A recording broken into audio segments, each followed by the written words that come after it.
Film से सियासत में कदम रखने वाले कमल हासन आज मगरबी बंगाल की वजीर आला ममता बनर्जी से मुलाकात करेंगे।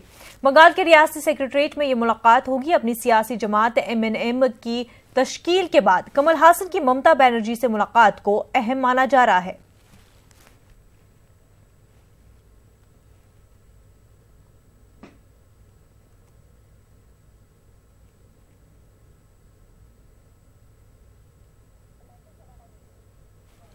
कोलकाता से हमारी नुमाइंदा शबाना इस वक्त हमारे साथ जुड़ चुकी है। शबाना, कितना अहम माना जा रहा है इस मुलाकात को? देखिए, काफी अहम माना जा रहा है। सामने है और ऐसे में कमल हसन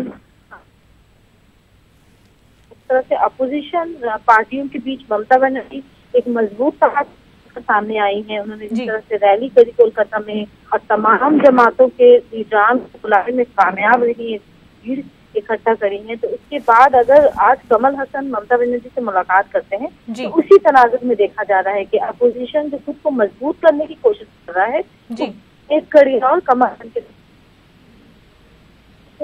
हसन ने सियासत कदम रखा है, तो उनके लिए भी जरूरी है कि वो खुद लीडरान को साथ, ऐसे में ममता बनर्जी अपोजिशन लीडर के तौर पर एक मजबूत लीडर के तौर पर जो है वो उन्होंने अपना नाम दर्ज कराया है।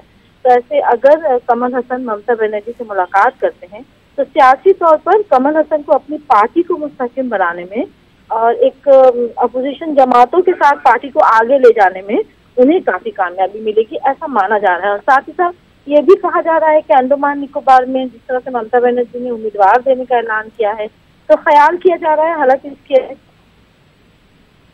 की तरफ से नहीं हुई है, उन्होंने कहा उनकी तरफ से कुछ नहीं कहा गया, लेकिन ख्याल किया जा रहा है कि कमल हसन जो आज मुलाकात करेंगे तो उसमें ये भी तय होगा कि क्या दोनों पार्टियां मिलकर मुश्तरका उम्मीदवार देंगी या दोनों पार्टियां एक दूसरे उम्मीदवार की जो है वो हिमायत करेंगी। तो क्या कुछ हो तो मीटिंग के बाद ही जब मीडिया से बात करेंगे, तो जाती तौर पर जब कमल हसन मीडिया से बात करेंगे तो बहुत कुछ खुलकर जो है वो सामने आएगा। लेकिन इससे ये तो माना जा रहा है कि आज में कमल हसन जो हैं तो उनको भी से मुलाकात के बाद एक नई ताकत जो है वो। जी शबाना, आपकी आवाज रुक रुक कर हम तक पहुंच पा रही है। बहुत बहुत शुक्रिया आपका तमाम तर जानकारी के लिए।